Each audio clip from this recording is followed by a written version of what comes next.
Some people impress you with their resume, others disarm you with their presence. Today's guest does both. But what makes her unforgettable is neither. Kyla Mitsunaga is a third culture human born in Hong Kong with Singaporean and Japanese American roots, someone who learned belonging by first being an other. Yes, she's a Harvard graduate. Yes, an award winning former professor and global happiness coach. And yet, her real wisdom wasn't born on a stage. It was born in the mess. When her mother was diagnosed with early onset dementia, when the happiness expert fell into depression, when she walked away from prestige, not because she failed, but because her soul demanded truth. Today, her work lives in family constellations, where healing isn't about fixing, but seeing clearly, returning to what was never ours to carry, and restoring right relationship. In this conversation, we go everywhere. Belonging and bullying, death and dementia, sensuality, money and worth. This isn't about fixing your life. It's about finding your place inside it.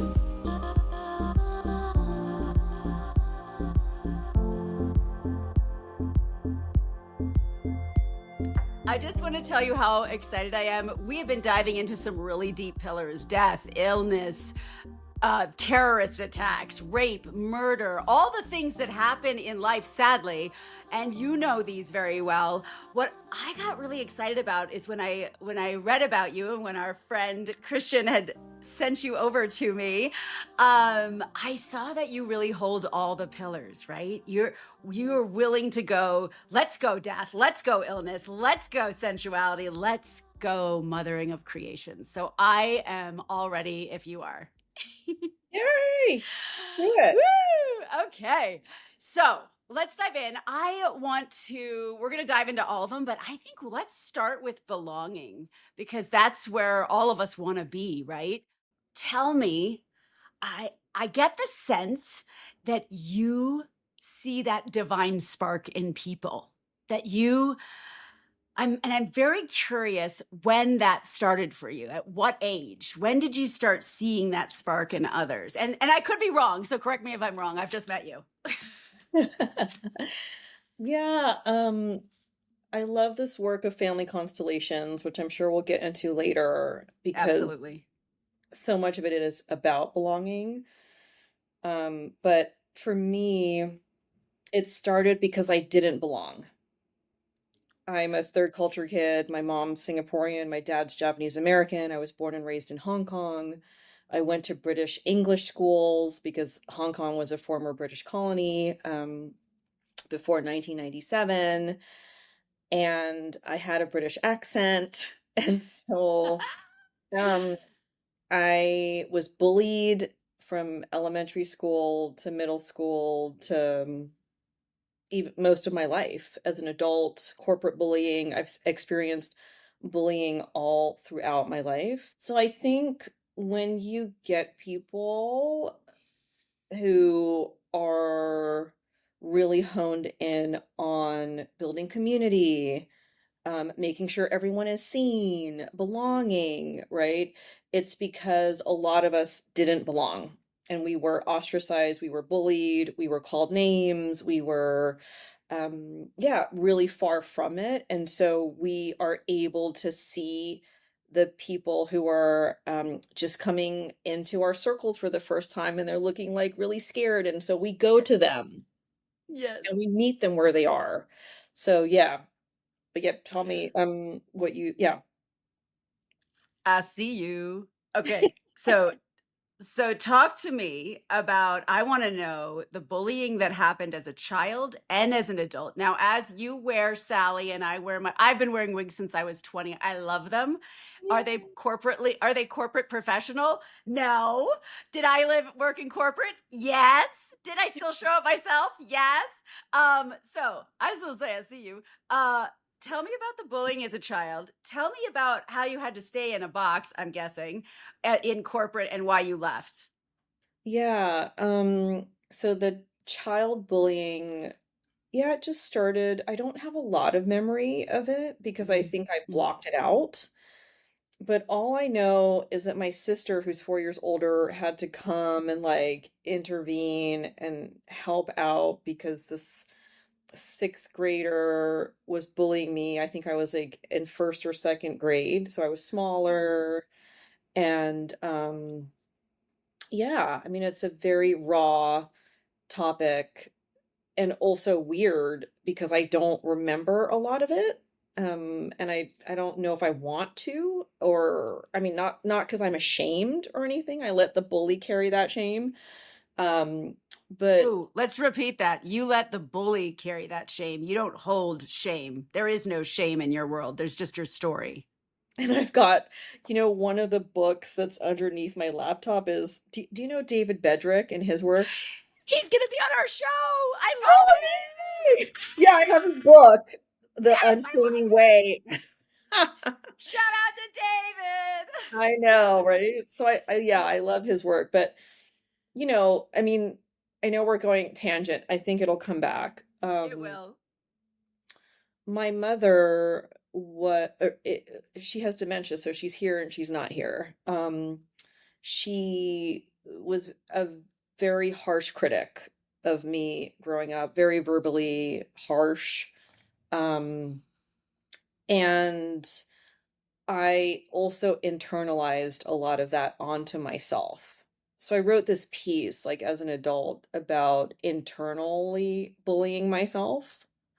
So I Mm. own that. I own that piece as well, and without judgment. But yeah, like in terms of the corporate bullying, I mean, I call it corporate, but I was working for a nonprofit, and then later in my career, I was a professor for English as a second language in Korea. Award-winning professor. Let's put that out there. Let me just add Yes. that. I won Yes. 3 Best Teacher of the Year awards for Yes. being Brag, myself, baby. for being Yes. Yes. myself. Yes. But I was bullied in the nonprofit by a woman who I think was really intimidated by my level of, I don't know, being me, and put me down any chance she could. And then I was bullied by this other professor. I locked him out of the classroom. It's funny now, right? It's funny. At the time, I cried and all kinds That's of shit. But it's a little bit, I'm like, he didn't belong because I locked him out, Did you teach the class instead of him? What happened? Uh, like his students and him were trying to get in because we ran over the time, in class. And so I locked the door so they couldn't get in Oh, you were the professor teaching and he was coming in next. and Oh his my students were goodness. coming in and they couldn't get in. So he took it up with my supervisor and all the thing. I know, is that amazing? And we had to have this like powwow, like intervention kind of thing, and I cried and I apologized and he didn't apologize. And fortunately my supervisor was, I mean, not supervisor, he was like one of the white dudes Overseas, yeah. I who got it. We oversees, got yeah. it. Mhm. But he was on my side, he was like, Kyla, apologize. I think it's your turn to apologize now. So he did reluctantly. And then He has his own lessons. He's still he, learning. All as we exactly. all are. Mhm. And then I had another bully who was a coworker who would put me down in front of others in a joke way. But you know Is how this there's truth in in jokes? teaching corporate? Where were you in this? This was Who was teaching this? Okay. and a Helping the colleague. audience track. Yeah, thank you. So this one I was really proud of because I've never really on my own confronted a bully. And I was Ooh, like, how old were you? I was in my 30s. Okay, 30-year-olds and under and over. Yes. Yeah, I'm 47 now. I was Woo! in my I'm 30s. 48.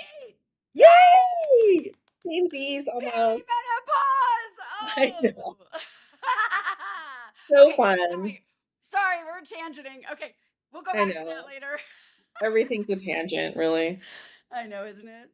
Yeah, so I just confronted. I was really happy and proud of myself, although I was also really nervous in the moment. So I went to him, I brought chocolate, and I Oh. said, you know,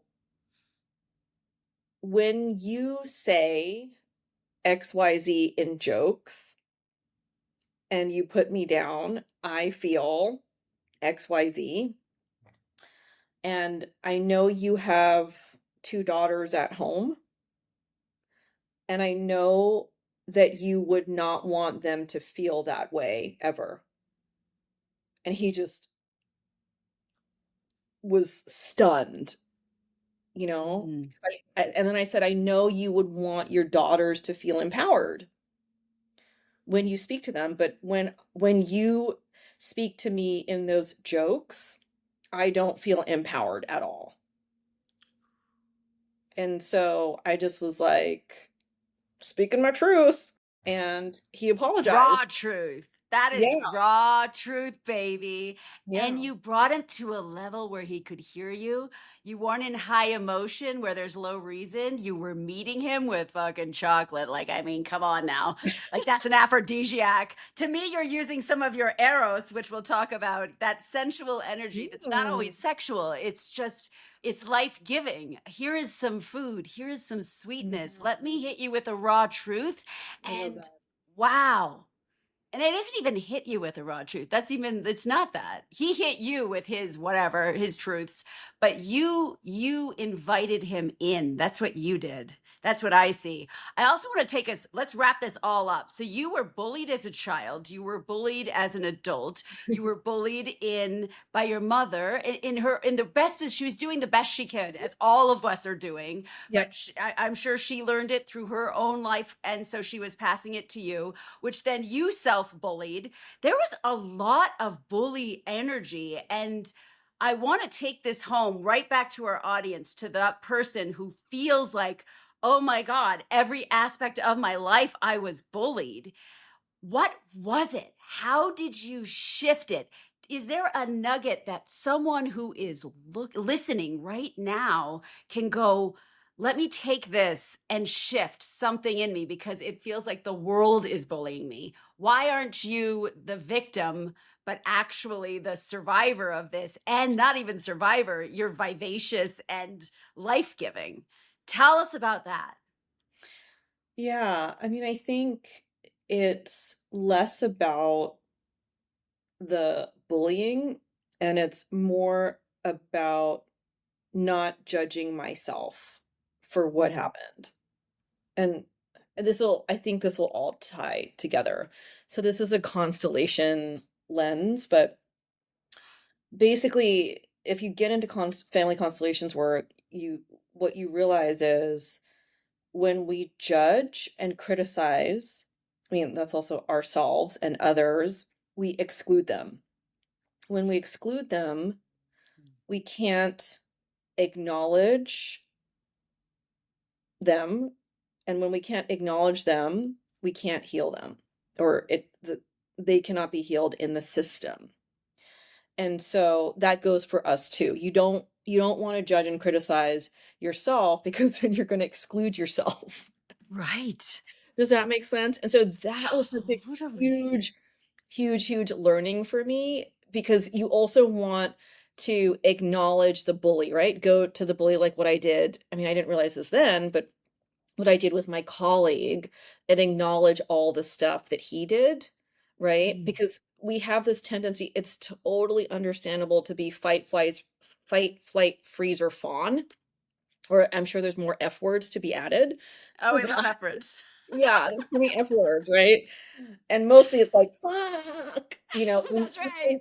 right? Like in the moment, but like, we have a natural tendency as humans to want to survive. And so we're in one of the F words. But when you can, like, be back however long it takes in your body and acknowledge what happened or, the situation or whatever, whether it's in a podcast or you're writing it or you're, um, you're sharing this with someone, right? It's Mm-hmm. everything is a relationship. So you're reclaiming that relationship in your terms, right? Like wigs for you are professional. Yeah. Sally for me and pajamas is professional for me, right? We're not Yes. carrying corporate America or corporate's definition of professionalism because that's not That's right. ours to carry. It's not our truth. For Right. me, when I know that you're a joy coach, I was like, well, I'm going to put everything that I love, snakes and wigs, and normally I wear a black shirt and I'm pretty subdued with everyone else, but I was like, I'm with the joy coach. I'm going to be 100% me. I'm going to put on that wig. It makes me happy. I'm going to put on a snake. So you bring that out. And when I show up, I want to show up with my other joy, pleasure bringers in the world. Um, let's Amazing. circle this back with David. He always also speaks, David Bedrick. Mhm, He speaks about the witness, and that's something mhm. I share about in my book, Wise One Within, where it's like you're your own witness. And what I hear in what you're saying is not the healing happened when you were able to witness your mother as who she is and what she gave you both as a parent. I'm a parent. You're gonna dose out some poison accidentally, and you're gonna give also medicine because Right, we're all humans. We don't do anything purposely to hurt the other person unless we're right. psychotic, so for the most part, what I hear you saying is you held the witness eye for yourself, for your mother, for that other professor who was holding whatever he was holding until you put the mirror in front of his face to witness and speak your raw truth. Is that fair? Yeah, yeah, for sure. Yeah, I love that piece. I love that piece of the witness. And, in constellation work, we would have somebody represent that shame. And so you would get to talk to it. And it gets to be there, right? There's no shame in having shame. Like be part of the system. Like and that's, I mean, I think we're Venn And you're diagram. yeah, and you're not as you said, judgment and acknowledgement. You're not judging the shame, you're witnessing the shame, you're Exactly. acknowledging it, so it has no fucking power. Right. And there is no power in shame if you don't give it. There is no such thing as shame. I mean, in my world, I think shame wasn't part of my life, so I've always been that way. So I love hearing about how people have overcome it and showed up because when you have no shame, you're authentically your fucking self. You are authentically you when you have no shame. You rise up, and then that leaves the door open for people to speak their truths, which is what you do. And I love it. I love it. Tell me how living in 5 countries, traveling to 51, I think. So born in Hong Kong, Bay Area roots. I was born in the Bay Area too. Oh, yay! Weird. Yeah, yeah, yeah. I was Berkeley and lived all over San Cool. Francisco, Marin, all the things. Um, so having done all of this, what has that given you as a fellow world traveler and living in other countries? I'm so dying to hear what, and I'm going to double this up. What are the countries that your soul resonates with? What were the challenges in those countries and the gifts that they gave you? That's a lot of questions. So I'll come back if you can't keep track. Yeah, I mean, I think, I've always had this like wanderlust, like, because I never knew what I wanted to be when I grew up. But you know how you don't know, right? Like in your 20s, I don't think anyone really knows, even if people tell you that they know, Agree. right? Like, I think it's 100%. impossible to know, right? So if you're in your 20s and you're listening and you don't know what you want to do when you're growing up, You're or if you're in your perfect. 30s Or or 40s. 40s or Doesn't matter. 50s, 50s. it doesn't matter because Yes. we're constantly evolving, right? So what That's was right. true in our 20s is not going to be true in our 30s, 40s, 50s, 60s, 70s. I mean, I have one-on-one clusties who are in their 70s and their 80s, and they've Wait, been, describe what clusties is so that they hear it and they don't oh be like, yeah, what's a so clusty? a clusty is a client turned bestie. So that's what I use to talk about my clients. But I I have love it. one-on-one clusties who are in their 70s and 80s who've been doing personal growth work for 40 years. and they're like, I need another thing. I've tried all the things and I Yes. want the next thing, right? So anyway, Yes. that's a tangent. But so I didn't know what I wanted to do when I grew up in my 20s, but what I did know, right? So I mean, I think we all know that, right? You do know you want to wear a Yes. wig. You do know you want to Yes. start this podcast or, bring guests on this podcast. So you look at that, which for me was I knew very deeply that I wanted to travel. That was one of the few things in my 20s was very certain, right? So, from there, what it gave me was this chance to see how other cultures lived, how other people lived, how other people did things. And um, I went, I went to a village. I lived in a village in Rwanda because my sister was doing nonprofit work there. And I saw how clean they were. They would, like, get a rake and, like, rake the dirt, and the village was so clean, and nobody stole. Like, they had, like, these motorcycle taxi guys, and I had this, wad of cash in my, like, fanny pack, and I was like, "I don't." I'm also very trusting. Me too. That's totally me. Yeah, I love it, so I was Ah, like, "Well." you're trusting because you have high intuition. When you get those spidey senses, I bet you listen to that too. I Am I do. right? Yeah, Yeah. Let's just put and that when out I there for naive, trusted people. Like, just check for the spidey senses. and when Yeah. I don't, I get upset. Yes. Does it Yes. happen to you? Sometimes I don't, and I'm like, "Fuck." Oh shit! I knew it. You fucked me over because I didn't I listen to my gut. Yeah, I get logic it. brain, damn it. No. But, like, I had this, like, motorcycle taxi guy, and I didn't know because there's so many different, n Rwanda was formerly part of, France, a colony of France, and so they're using, like, franc bills. Anyway, it was very complicated for me, so I just had, like, all these franc bills, and I was like, "Ugh," and they You just, handed the like, money, and they took exactly what needed. yeah, I mean, they could have taken more, right? They could have totally, but it was that was really cool to see, they survived the genocide, so there was no one, and having lived in Korea, right? Like, there's so many old people.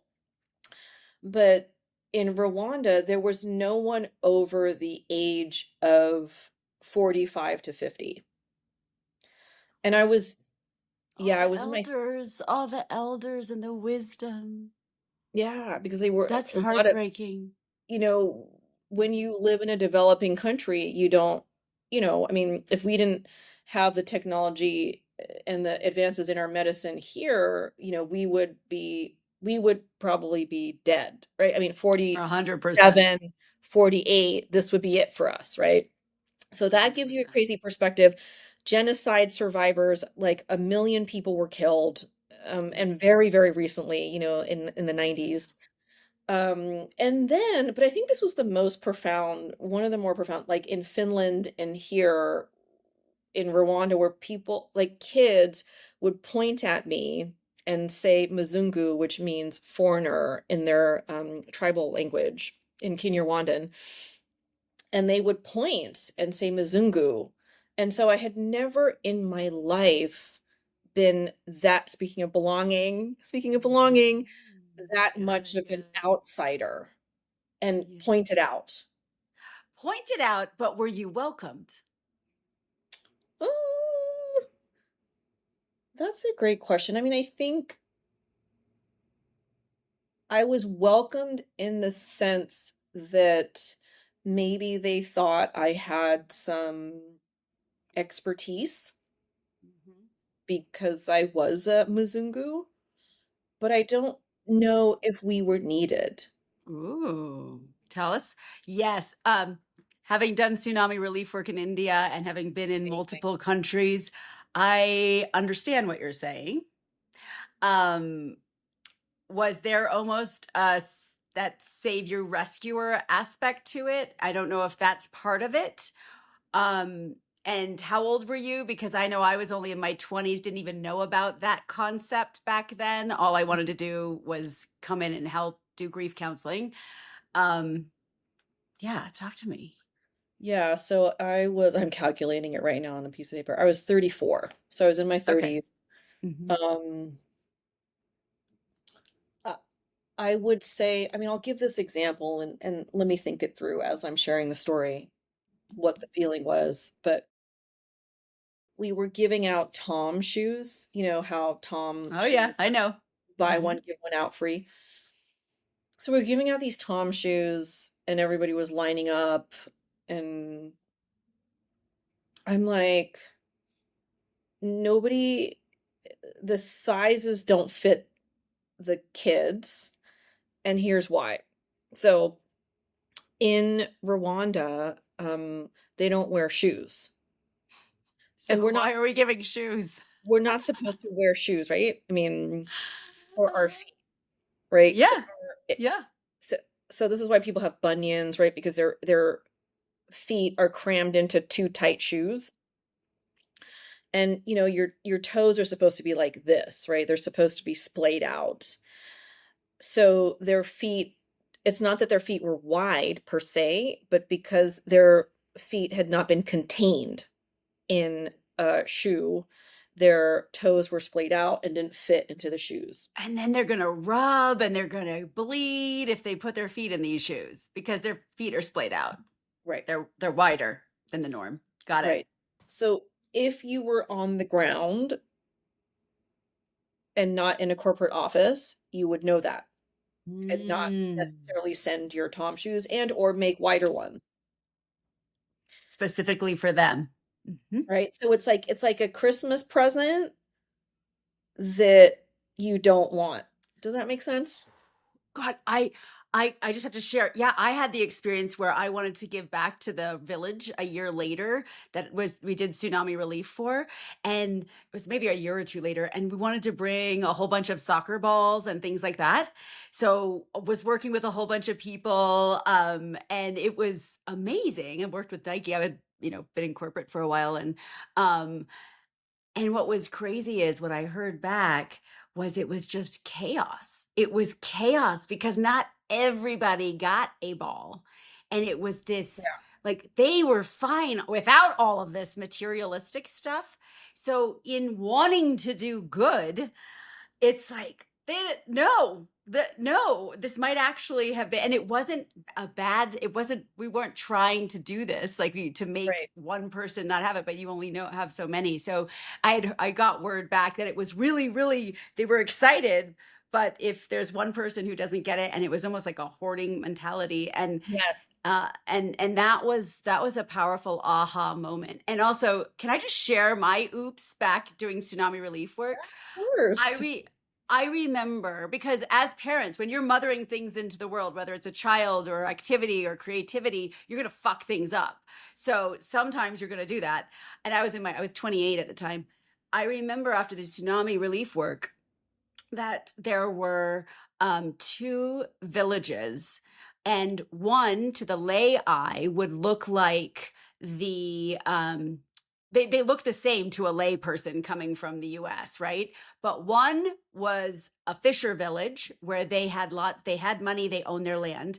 The one I was working on did not own the land. They had to give whatever they brought the crops from, they Mhm. would then get the money from the crops. So they didn't own the land, they had to pay for it. So then Right. it gets saline saturated, there's nothing growing, right? Mhm. So the one village that was the Fisher village was burning clothes that were donated. The kids were spewing water packets. They didn't need any of it. But the village I was in wasn't getting it because there was a caste system and they were the lowest caste.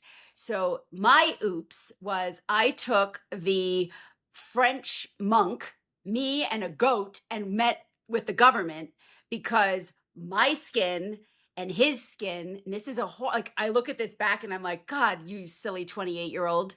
We knew that we could open doors and talk to the government, and these people in the village weren't able to. They weren't able to get in front. and we were bringing a goat, bringing the monk. And then if I could tell that person, my 28-year-old who didn't know anything other than I'm trying to help, I would have said, bring one of the elders of the village, bring in people. If you're able to go, make sure that happens. Make sure the people of the village, I'm gone after I left India after 6 months. So I want to apologize for my experience in that space. And I wish I knew better in that sense. So Right. I just felt like I wanted to share that because of your Tom share. Yeah, thank you so much. I mean, thank you so much for sharing. I mean, it's such a chicken and egg problem. Right? Totally. Yeah. Can we switch gears and dive into Yeah. death? One of my favorite topics. Yeah, it's one of my favorite topics too. Woo! All right. So we got death, dementia, and identity. That's kind of what I want to flow in here. Love it. So anyone who has been challenged with a disease, which I always like thinking of dis-ease, Yep. that's part of illness. Yep. Everybody knows the before and after, right? The before and after of the diagnosis. So what do you know about yourself and your mom now that you could only know because of her dementia? And also take us through the experience with her having dementia being Yeah, diagnosed. there's so many things, but let me try to dial it down or distill it. Not dial it down, but distill it for the listeners. Thank you. Yeah. So, just a little background. My mom was diagnosed with early onset dementia in 2017. I fell into a very, very deep depression for 2.5 years. And then along the way, I tried 25 or so alternative healing modalities and settled on family constellations, which is so profound and deep and has helped me so much. And then prior to that, I had found theta healing, which is sort of like a cousin to Reiki. So, um, since then, what has come out of that for me is so I have this method. It's the Mitsunaga method. My surname is Mitsunaga. It means everlasting light in Japanese. Mm. And it's how we see the light, get back to the light, no matter how dark it gets. And I've pulled together like 10 years of lots of fucking shit. I was gonna say personal growth work, but let's be honest. It's like lots of Let's be fucking honest. shit. Yes, yes. 10 years of lots of fucking shit and everything that I've learned basically in this method. And one of the things I love to share this story because it's a great story and it'll give the listeners a tool. Mm. Um, so there was a moment when we're talking about my mom's early onset dementia diagnosis as a family. So this is me, my dad, and my sister, and what to do. And so, I love water. I swim, and I went to swim, and I was crying as I was swimming, which I didn't know was possible, but it is possible to swim and The cry. the flow of water. I'm feeling this. Yes. So I was crying and swimming at the same time. I was really at my bottom and underwater, so it was very meta. There was a lot, Yes, there was, there was a lot going on. And then it occurred to me. So this was the pool. I like to call them pool epiphany. So it's like if pool pool epiphany. and epiphany had a baby. I love it. So I had a pool epiphany, Love which it. Pool was, epiphany. yeah, there's also poo epiphanies and pee epiphanies, Oh you my know, God, we gotta go all these. Okay, your shower pool epiphanies. epiphany. There's so many money epiphanies. There's so many. I'm ready for it all. Give it to me, baby. So I had a pool epiphany, which was, um, you know, there's there's like there's like four A's happening here. So it's like awareness, acknowledgement, and action. And there's a fourth A, which is alignment. We'll get to that in a second. So, awareness, okay? We were all aware that my mom had early onset dementia, right? It wasn't like, oh, she's getting old and she's forgetting. No, she's repeating shit, right? Like, so, and she's forgetting her keys and Awareness. awareness. We were all aware. And then let me just skip acknowledgement for a second. I'll come back to it because that's what we do. So we were all aware that she had early onset dementia. Um, and then there's the action piece. This is where a lot of humans we try to go, right? Like action, action, action. Like let's get my mom some caregivers and this and this and this and move her here and then. And yet things were not moving. Why? Because some people in the family weren't like my dad and my mom were not ready to acknowledge that she actually had early onset dementia. And I don't blame them either. I would not want to acknowledge that for myself either. It's fucking shitty. 100%. I see you. Right? Like, Yep. especially It's the hardest. an entrepreneur. My mom was an entrepreneur. She had like, her own real estate business in Hong Kong, which was really successful, right? So Right. anyway, doesn't matter. It doesn't matter what you did before. It fucking sucks. So that's right. Because it's funny now, but at the time it was not funny. I was crying in the pool. I realized this looking back, right? So you can look at this. You need to be aware so you can acknowledge, and then you can acknowledge and then act, right? But you can also do this backwards.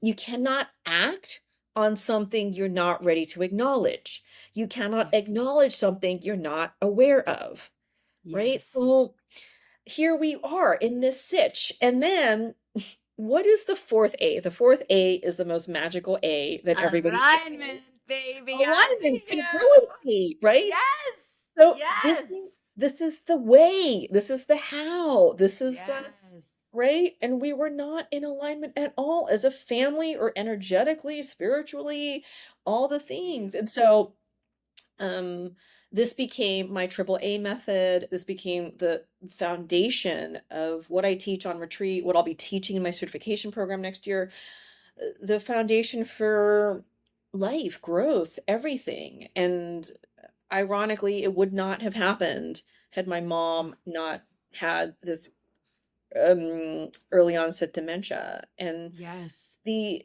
other really cool piece, though, is that on the ground, not now, she's very nonverbal and everything, but earlier on, the greatest gift of this dementia was that she could only be in the now. that's it. Presence. Yes. That's it. Yes. That's it. So she was like a child again. That's right. Teaching you to be in presence, in power. Oh, you speak my language, lady. You've got the A's, I've got the P's. Whenever I'm working with a client or I'm working, you want my P's? Pain. And it's basically being aware of the pain, right? So pain.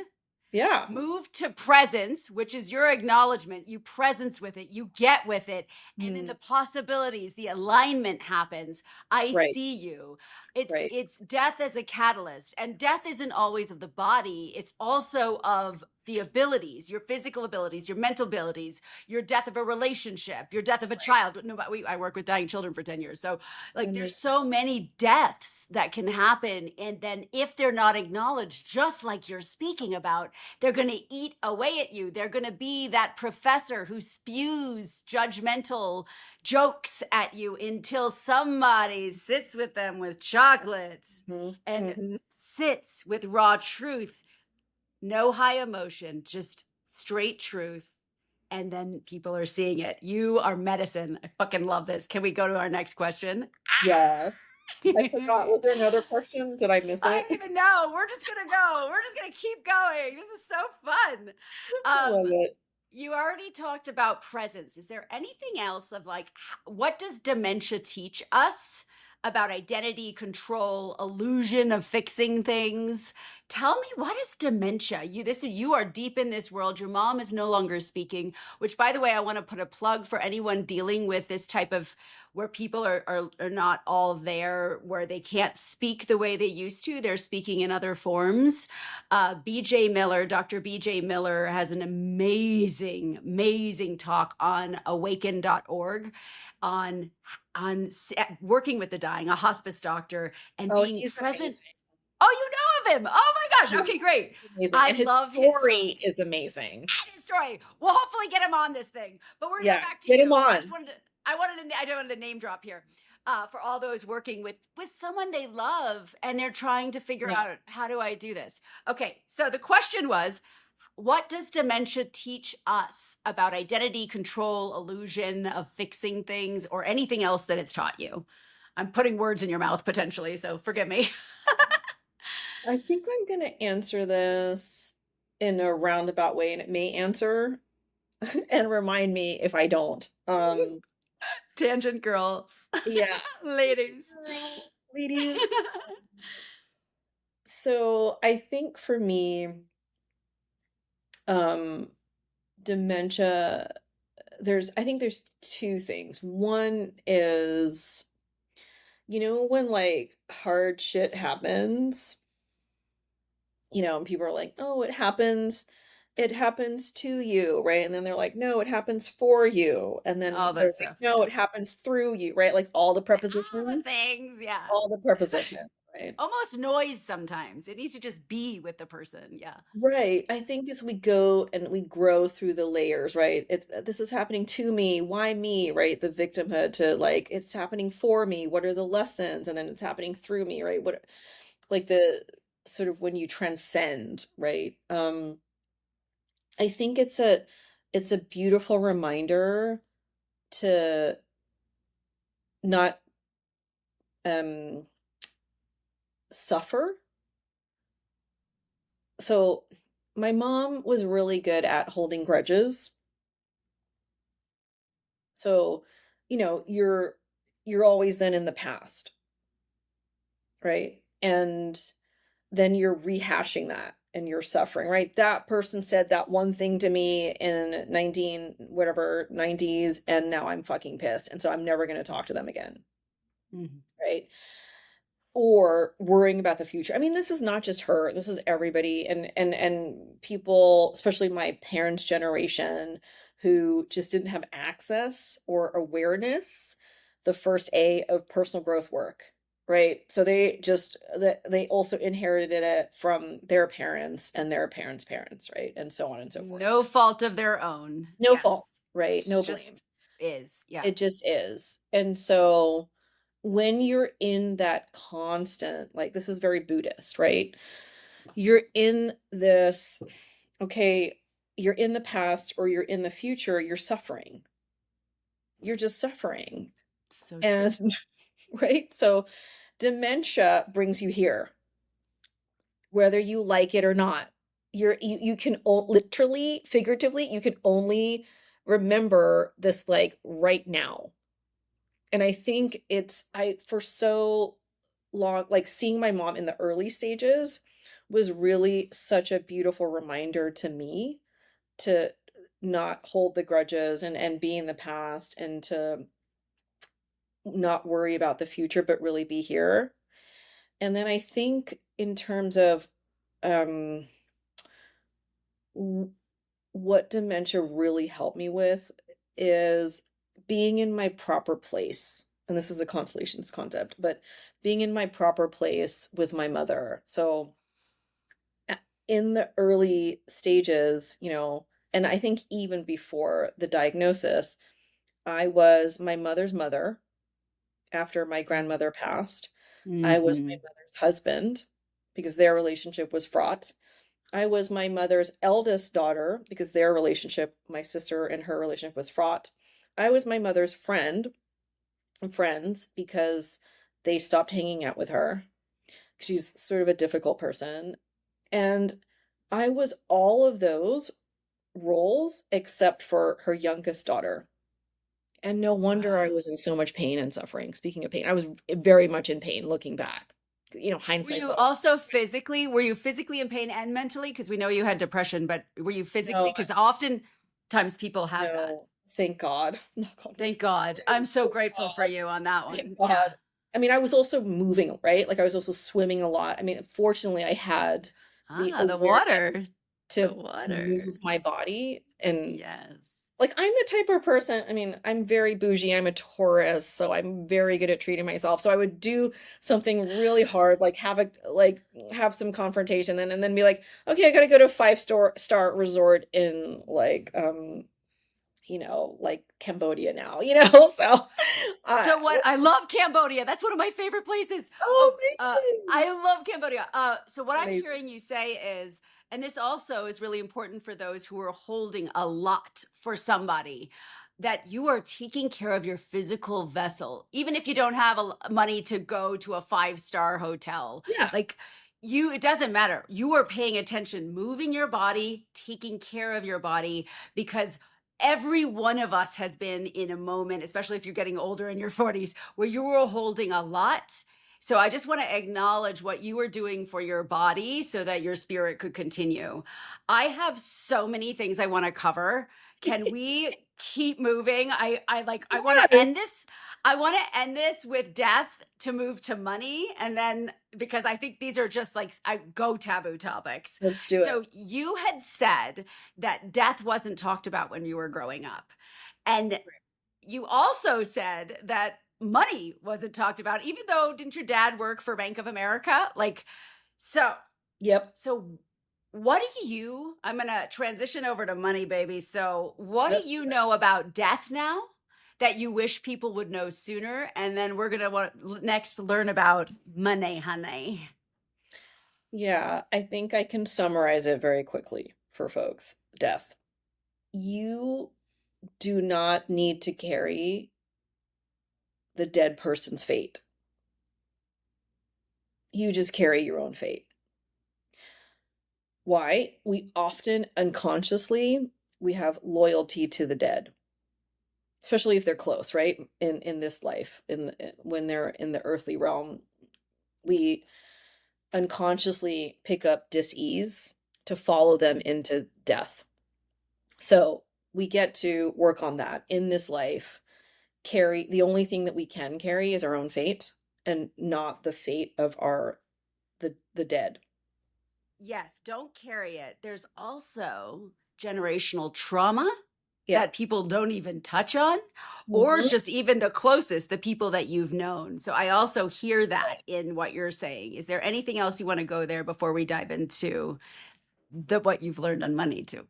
Yeah, and this is we can segue into money very quickly and closely too. This is with anything. So with death, you create your own relationship with death.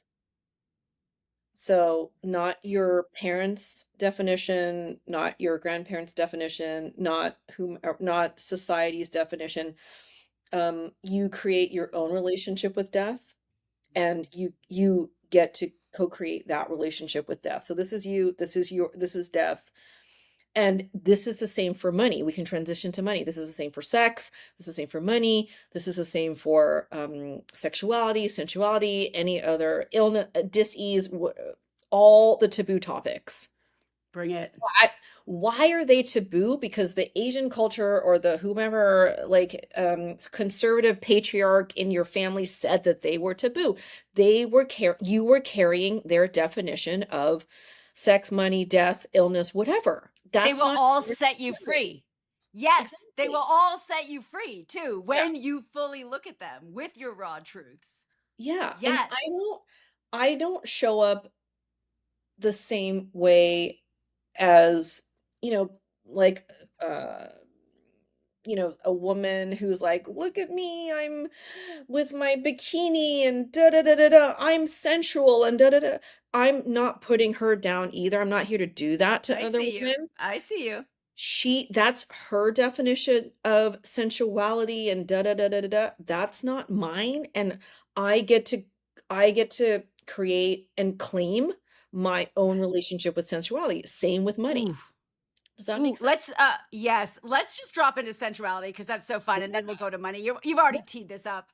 Yeah. Sensuality. So when I think about the four pillars that we cover in this show, it is death, illness. It I call it sensuality because most people know what that means or Mhm. sex, but it's eros. It is the Mhm. ability to make create energy. It's about not just the great sex that you had with yourself or your partner or partners, Yeah. whatever. It is the ability to induce that space where everyone wants to be around you and you create community the way you do. Mm. So tell me, where where does happiness, your happiness coach, and pleasure, I want to kind of dive into that too, live in your daily life right now? What it not concepts, but like what are your practices? You can share concepts too, I don't care, but I really want to like feel it. Yeah, I love that. I mean, I love the Eros concept and I love the creativity and play, right? I mean, that's such a huge part of Mhm. sexuality. And um, I think women too, right? We get to own our own bodies, right? For so Mhm. long, it's been like men owned and male gaze, right? Like, Right, but right. yeah, so for happiness, I've moved more into family constellations work a lot, and I'm more into family constellations facilitator, but I'll always be a happiness coach. I'll always be a happiness professor, and I'll always put my Mm. happiness above others because I'm also a recovering people pleaser, right? So I'm very aware of that when I get into those that's the triple A, right?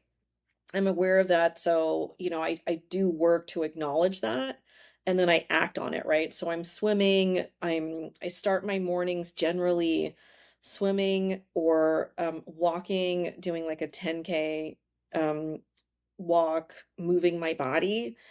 And I'm also making sure, I mean, and maybe this will be interesting for folks, but I also make sure I don't cry alone, Ooh, I haven't heard that one. Don't right? cry alone. That's the witness, right, of the Yeah, shame. 100%. Shame 100. needs a secret, right? Oh, That's right. Kyla is this like person who is this and she's done all this stuff and I'm 100% and along the lines with that, I have a newsletter where I'm starting in July, I just started emailing every day. And so my folks will know exactly what's going on with me. Like they're not going to be guessing. I'm not trying to tell them some shit for them to buy my shit. I'm just exactly who I am. And Authentic. so that is very helpful for me because I'm putting that in the middle. The middle is this is a practice that we do, but the middle is the space between all of us. Like people get this a little bit misconstrued. Oh, this is a practice for folks. Okay. So it's called collective presencing.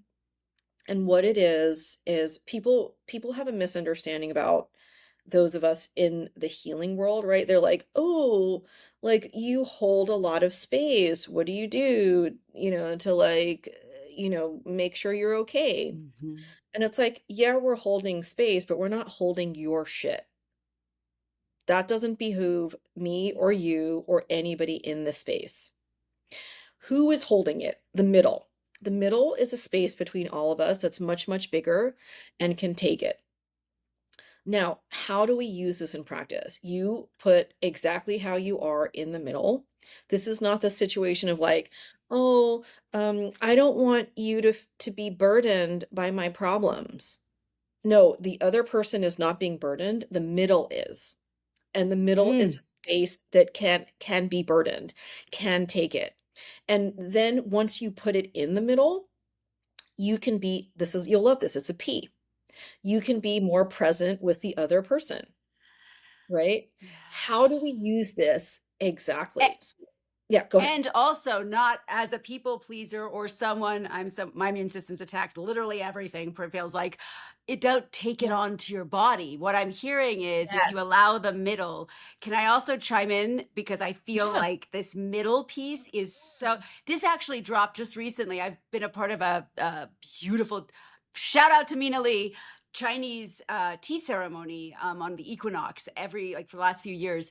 And Cool. one of the things she brought in, which really sank home today, like this year, was whether you believe in religious things or not, like above, below, they talked about there's heaven, there's the universe or the heaven above, and then there's the ground, and your Mhm. body is the middle space. So if you're someone who leaves your body a lot, which a lot of people with trauma do, or they don't pay Yeah. attention to their body, it's kind of, it's not the same, but kind of similar about remembering the middle. So that you are connected to here and to the earth, you're tethered in. And what I'm hearing in your space, in your work, you're giving all of that space away into the space in which you're holding, so that no one's taking it on. And I always, as someone who has held space a lot and wondered why my body was attacking itself, I've taken it to another level where we say, I personally need to say, I'm not holding space, I'm expanding it. So that there's that Mhm. middle, which is what you were talking about. Not everyone needs to say it, but my body needed to know, I'm not holding space, I'm expanding it with I love you. that. For those who have had their body talk really loudly with illness. Back to you, my friend. I love that. That's so good. I'm expanding. I'm gonna take that. Ooh, take it and run. I'm Take it and gonna run. I'm gonna acknowledge you, and I'm gonna take that. I love that. But I want to like give the listeners this Yes. practice of like how to use collective presencing, right? So I had this meeting with this woman, and I was 15 minutes late. Now, I put in the text, "Hey, I'm running 15 minutes late." She happened to not see it. Okay. So I get there, and she's really fucking pissed because she left her house uh early, and she could have also like stayed at home to do more work, something like that. Okay. So in that moment, you have two choices, right? You either stay or you leave. Now, I wanted to stay because it was an important meeting to meet this woman. Okay. So what I did was I took some time in the line, right, to get my matcha, and I stood there and I was like, okay, what am I going to do? Right? Deep breaths, right? Tap yourself back into your body, be Presence, present, presence, present. presence. Align. Low emotion, not high Yeah, emotion. align, right? Right? Yeah, Meeting with exactly. raw truth. Meeting with Yeah, that raw truth. I see you, girl. I exactly. see you. Yeah, exactly. So I get myself together, I go back, and then I say to her, she's actually like really upset, right? She's saying all the things, right? I could have worked, I could have done this, I didn't get your text message, I didn't see it, and la la la la la, la, all the things. So this is what I said. I said, thank you so much for putting that in the middle so we can both be more present now. Did she understand that? Does she speak your She did. language? She She did. completely, the energy of the whole thing shifted after that. Ooh. Isn't that interesting? It's beautiful. I understand your flow. I'm the person, when like my team works with me, if someone's not feeling it that day, they know they can say, "Hey, Jen, I might be 15 minutes late because of this," or I might say the same. And if I can't meet, Mhm, then I say, "Sorry, I'm going to use that space for something else." But then mhm, there are also much more of those who are very much more, I hate to say it, but corporate, right? These mhm. are the schedules. This is how it is. And she met you. I feel like she might have had more of that rigid structure that also gets shit done. I'm not putting that down either. But Yeah, like, I, how did she know your work on the middle? Because I'm wondering, no. she didn't need Okay. to, Yeah. right? I mean, if that person is like that elevated, right? Me being like, let me tell you about this collector she's gonna be like, Fuck you. Fuck you, Exactly. you're late and you're preachy. Fuck you. Right? I mean, like if I were her, I would probably be like, fuck you. Right? Like, Totally. I mean, Totally. she had the fuck you all over her face when I walked I in. know. So, You're like, let's take that down a notch to a you fuck know, me versus fuck you. exactly. I love that. But It's a it's good like kind of fuck. yeah, but it's like what you're saying, right? It's the expanding energy, expanding That's right. That's space. what you're an expander. You're an integrator. You are someone who doesn't get provoked. You sit in the space where you can be presenced. And it sounds like, thank you, Mama, for bringing that in to teach you how to presence. When we were talking about kind of that corporate energy, I want to talk about money and that space where people get really hung up in this space. And I have multiple questions for you on this. Yeah. In the world of places that are like, let me teach you this and you're going to make $1 million. That makes me want to Yeah. vomit. I don't give a Yeah. fuck about who's making $1 million. I've sat with billionaires and I've sat with people in prison and I've sat with people who equally, both of those people were so genuinely connected to kindness and presence, and Mhm. both get a bad rap. Billionaires and prisoners, right? Yeah. People in prison, not prisoners, people in prison. So money gets a bad rap. Let's go there. How has actually no, who has modeled a healthy relationship with worth, power, money for you, and what did you learn from watching them? And then we're going to go back into the hardship, and you might even tie it in. Yeah. I mean, I think I don't know if have you heard of Simone Saul? This is the reason I'm talking to you, because I'm a Oh, Christian. I was in Vegas when I went to. you Were were you in Vegas? HBL. Yeah, were you in Vegas? Yes, I was in Vegas last I think I July. met you. Me too, with her. Oh my God. Yeah, I didn't get to meet Christian either, but she came to me through Sorry, all the audience, but it's just another connection. They're probably like, what? Except if they know her. So yes, okay, go ahead. yeah, I love Simone. I I don't do think too. she knows who I am. I was in her 20K mastermind. So it was the first sort of foray into this five-figure mastermindy things, and she's the first, for those of you who don't know her, I mean, I think this is important to note. She's the first Asian identifying coach out of the life coach school to hit $1 million. And I mean, that's pretty big. It's a big deal. There's not a lot of Asian identifying folks in coaching, and there's not a lot of There's a lot Asian. of white. There's a lot of Yeah, white people. there's a lot of There's a lot white of, women. yeah, nothing wrong with any of that. Yeah, It's just it's saturated. Mhm. it's very saturated, and same in family constellations. Like, I don't see any in North America. I think I'm the only Asian identifying full-time family constellations facilitator who does all Asian circles. That's how I met Christian, our mutual friend, Beautiful. um, Beautiful. and runs all Asian family constellations retreats. And I think I'm the first Asian facilitator who's running her own family constellations certification program next year that's 70% women of color, which Beautiful. generally, a flip. Actually, Totally. it's not even a It's flip. not It's even like a flip. like 5% women of color, 95% white people. Ooh, Um, I'm so excited pretty for you. Thank you. Thank you. It's So what is the terrifying name? and exciting. Let's just right here name it. What website? Because they're listening right now. Anybody who's listening, what is the website that they would go to? Oh yeah, so it's just my name, kylamitsunaga.com. So it's KYLA and then MITSUNAGA.com, one word. Thank you. And it's gonna also be in the bio, so don't worry about it. But Yeah. I just wanted to say it. Yeah, Yeah. just click it. Just click Just in it. case they're multitaskers. I think you are probably one too, where they're like, okay, I'm Yeah. listening and I want to go. Yeah, Yeah. I know. I'm totally like that. And then I get distracted and I'm like, oh shit, what was I doing? And I'm like, So what has that meant for you? Like to be one of the only Asian run coaching so it's the family constellations. mhm. How, how has that affected the people who work with you? How has that felt for you to have this full community?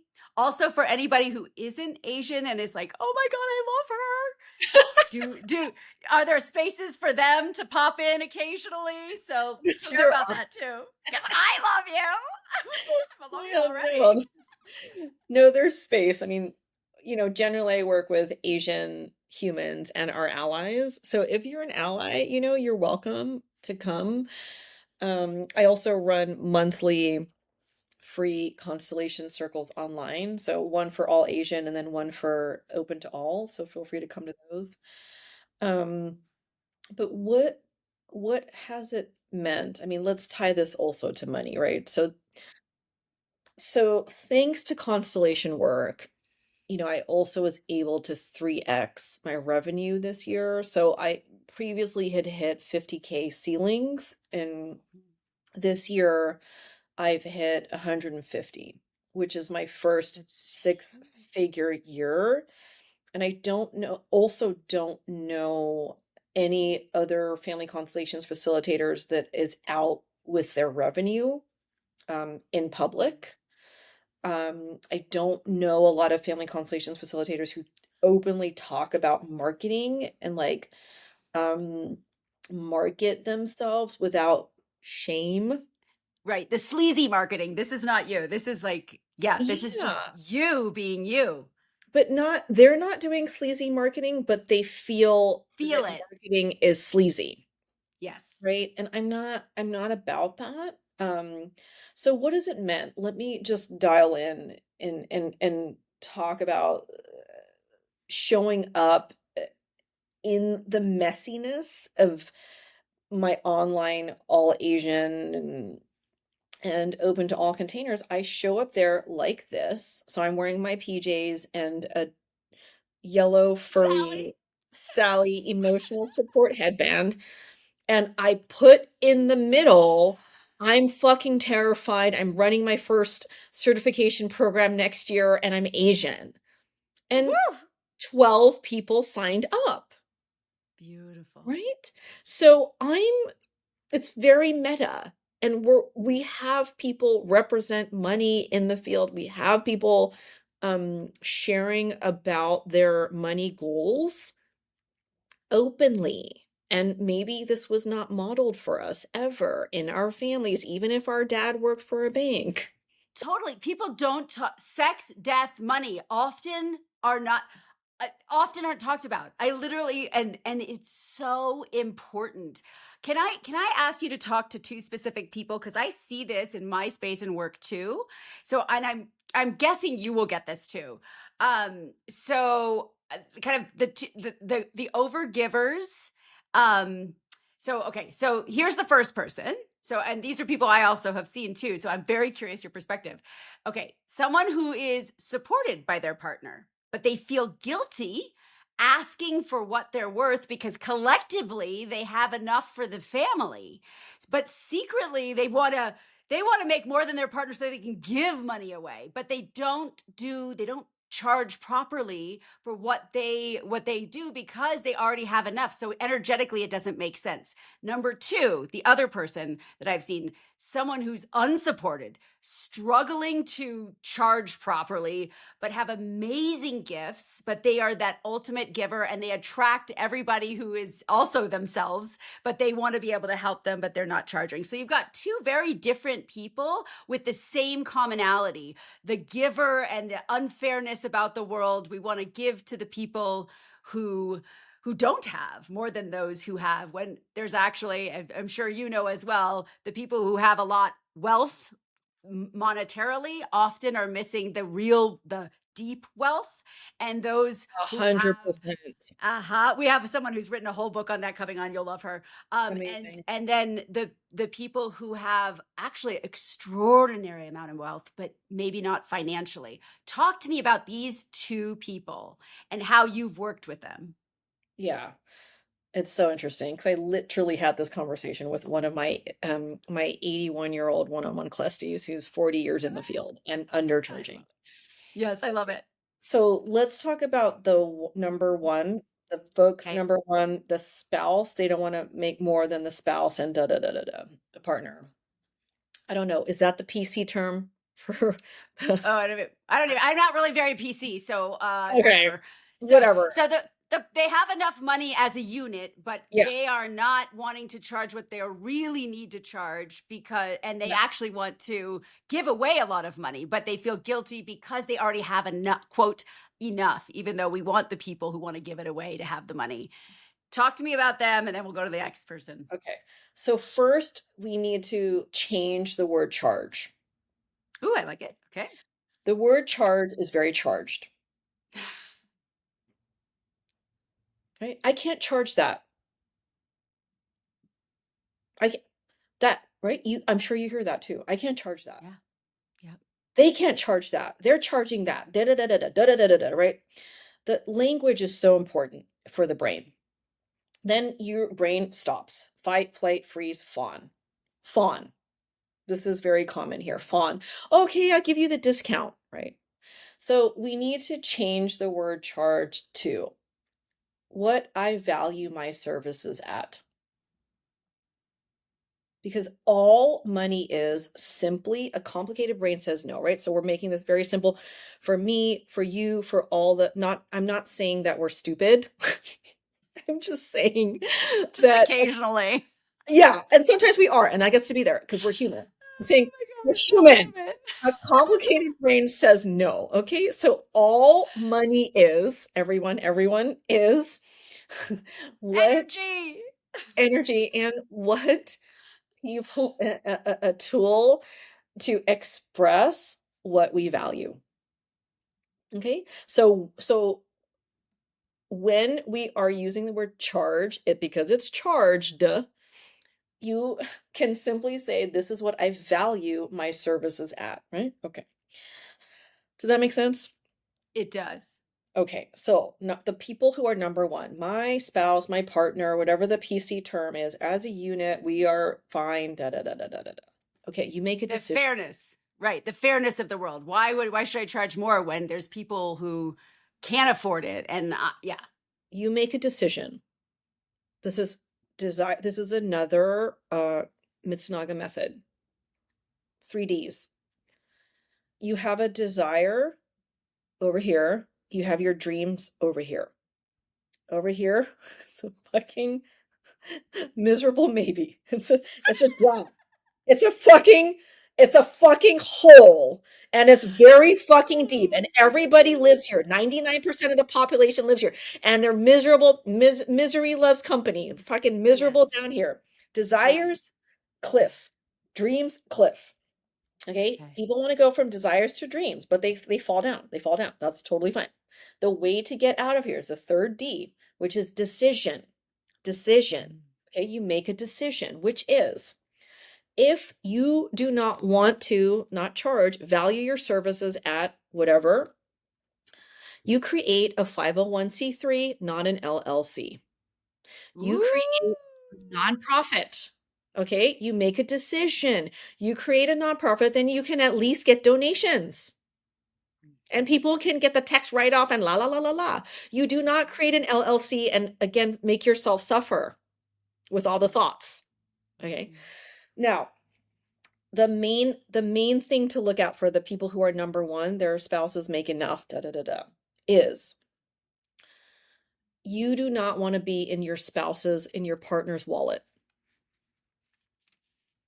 What you're carrying your spouse's definition and relationship with money. That's not yours to carry. That's why it's causing you some friction, some, misalignment, incongruency. Okay. Mhm.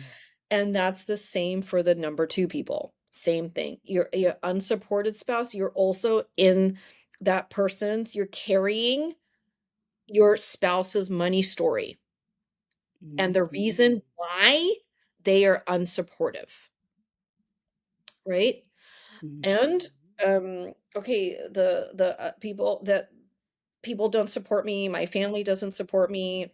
The what's underneath that is that you're carrying their money stories too. If you carried your own money story, you're supporting yourself. Fuck that. That's I've right. been the breadwinner for 3 years, and let me tell you, I Tell am a us. strong fucking feminist, and I'm like, women can be the breadwinners, and we are 40% of America now, okay? After COVID, everyone fucking all the women were like, "Fuck this shit, we all have to make our own money now." That's Like, right. That's we right. can't That's be in right. corporate America, the quiet No. what was it? Quietly quitting? That was women. Yeah. That was Okay, women. because they were like 100%. the educators at home on Zoom, they were like the Mm-hmm. cleaners, they couldn't get their cleaners Mm-hmm. in and all kinds of shit, right? And All they of it. all, cooking, okay, all anyway, so that's another soapbox rant, but if if you I mean, let me go back to the rant a little bit. So I was a strong feminist, and I was always like, women can be the breadwinners, okay, in a hetero relationship. Now that I have been the breadwinner for 3 years, also with help from my dad and my aunt, just to acknowledge all the I players. love the honesty in that because a lot of people are afraid to be honest about how they've gotten to where they are. And Yeah, there is no shame. There is no yeah, shame. There's bootstrappers, there's people who've been yeah. held. Everybody has a story. So I want to acknowledge that and I really love your transparency. Thank you. It gets to be there, right? Yeah, totally. So I, as a strong feminist, was like, oh yeah, like all women should be the breadwinners and la la la. Listen, it's not been fucking easy. And what I mean by that is my thoughts and carrying other people's money stories like my husband's and his family systems and working through my grandparents on my dad's side were in the Japanese American internment camps during World War II. So I was carrying their money story of like, I cannot come out and tell people how much I'm making because I will be fucking killed and or I won't be given a job. And that's another word for death anyway, back then after World War II, Yes. right? Because Japanese Americans were not given work because of they were traitors labeled as such. I also had to work on my mother's side, the Singaporean mother. Her grandfather owned a successful laundromat, and she grew up, in this mansion, and then he became bankrupt. Okay, so there was that story of, oh, if I make a lot of money, it will all go It away. will all go Okay, away. I'll Yes. I'll Yes. fail, something like that, right? Yes. So if you are a woman, if you identify as a woman and you identify as a woman of color, and you his historically, not Is. her historically. Listen, it also has not been the case 1972, right, where we had to go to the bank with a dude. That's We right. couldn't have our own fucking bank account, okay? That's right. So, the history has not been that long. And even other countries, European countries, I lived in one where I think it was 1990s before a certain canton was able to do it. So, Shit. yes. Yeah. Yes, So it's so crazy. and even now in, a lot of countries, you cannot culturally, okay? So let's give yourself some grace and And acknowledge we're using one of your A's. Let's acknowledge yay. all of this, right? Presence, my P. Let's presence with what this is internally. And can I also drop a personal? When I was working with money, Mhm. realizing when I did the work that it was my mother was the breadwinner, so you'd think I would always be the breadwinner. Mm-mm. Um, it was my mother and my father wasn't, and I saw that they would fight about money because he couldn't follow Yeah, through on anything. yeah. But they also got divorced, which was he was an alcoholic, and I was so happy they divorced. But that little girl in me saw if you make enough money, a certain amount, which I couldn't get past, um, you will cause a divorce within your own marriage. It was such a, and my work is Yes, always looking back at the childhood commitments that we made that are unconscious. So we go into the subconscious space and we unlock that shit. yeah. But that was mine. So, oh my gosh, if I am now married and I make this much, I can't go any further because we'd get a divorce. So I wanted to share, like, everybody has a story. Is, are you going to take the time to look under the covers and lift the veil? So good. Yeah. Yeah. That's exactly it. And I think, let's make it simpler. Let's make it simpler for folks. and I think this will be the last thing. I know we're running out of time. The the main reason, right, for folks who are number 1, the partners make more and they have enough, and for folks that are number 2, unsupported partners and spouses, both have something in common. The something in common is that you're at a place where you cannot talk about money. The silence and the shame. Yep, simply. That's it. So when you grow the relationship with money, when you reclaim your money story, when you all that, then you can start talking about money, your numbers, and no one's asking you to like do a podcast about it necessarily, but like this has been so liberating for me. I've been able to share with my entire family how much my revenue, um, including my husband, my dad, whom I was never able to talk with about money, right? So So great. yeah, Yes. I'm just saying that to say that it is possible for you listeners and for all of us. And when we start doing this, when we start, um, the more of us who are starting to do this, we're able to see what's possible for us, looking the way that we look, showing up the way that we're showing up, and we growth spire. That's a Kyla word, growth and inspiration had a baby. We Love growth it. Love it. spire, like when you see Jen with her wigs and she's talking about money. She's talking about death. She's talking about illness. She's talking about dis-ease. She's talking about sensuality, arrows, all these things.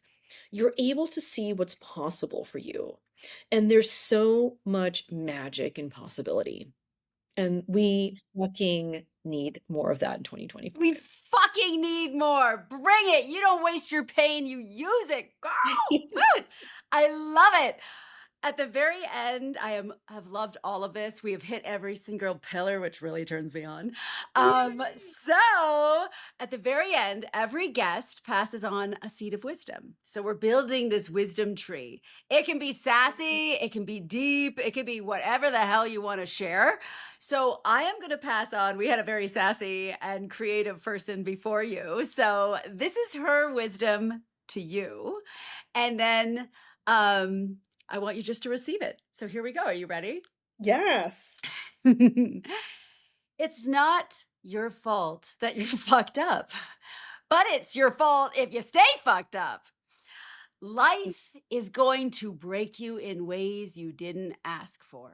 Trauma, loss, chaos, bad timing, none of that is your doing.